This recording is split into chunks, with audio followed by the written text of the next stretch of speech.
What's up, guys? This is Kirk Cosier here with EDMsidekick.com, and what we got going on here is a little bit of reverb sidechaining.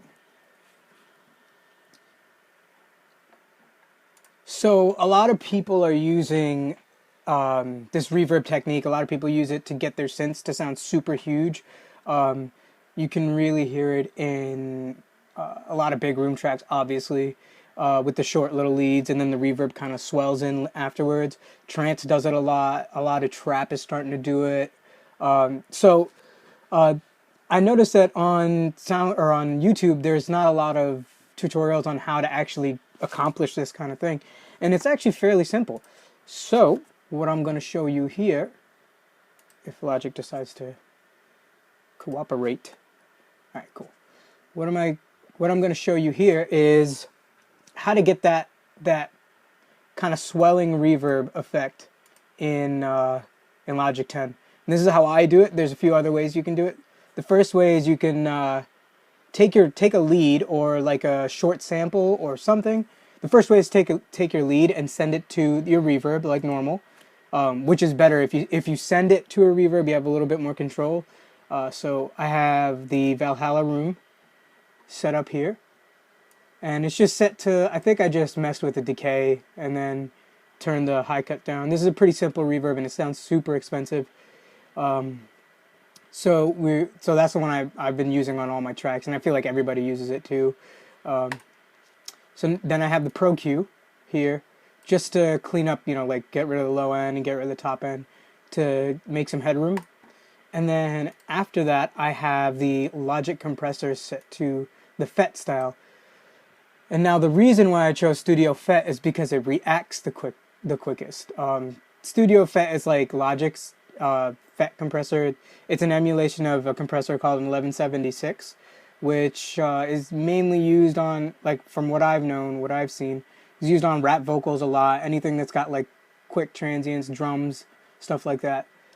So I use it for this because my lead that I made for this track is pretty percussive and it's pretty quick. So basically I just sent the full signal to this reverb, and like usually wouldn't do something like that, but with this you have room to. You can do that. So after doing that, I created another bus and I sent the full signal. Again, this is post fader. Full signal to another bus. If I click on that, you can see here that it doesn't have an output. Now this is just the sidechain. This is just like if you were going to use this technique to sidechain all your other synths to your kick drum, you just do the same thing to your reverb. Instead of doing it to your kick, you're sidechaining the reverb with your lead instead of like your kick with the synth or something like that. So the way this sounds is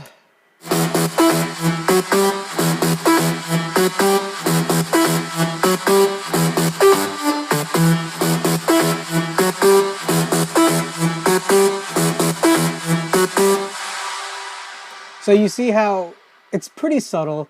Like if I go ahead and let me remember where this is at, about 350. So if I go ahead and do this, turn the release all the way up.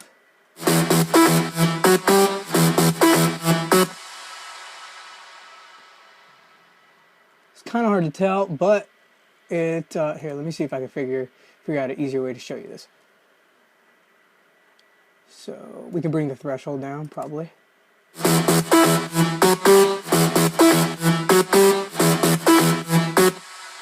See how the lead is like, you don't hear the reverb as much now? If I set it all the way like that, and I turn the threshold down, that's because the lead is sidechaining it, and when the lead goes away, the reverb swells back in, right? And the way to get the swell effect is by messing around with your release here. And there are mathematical ways to do it, like to the tempo of your song, but honestly I just did it by ear, and I felt that around 350, I guess, when I set it, it sounded the best, right? You want to make sure you take the auto attack and release off, and also the auto gain too, because then it just normalizes it just makes it louder, and it doesn't really give you that kind of pump effect that you're looking for. The cool thing is Logic also added this new graph to their compressor here.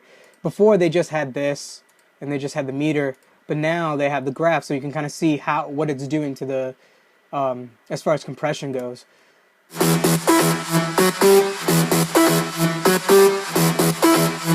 Just watch this line here, you'll see.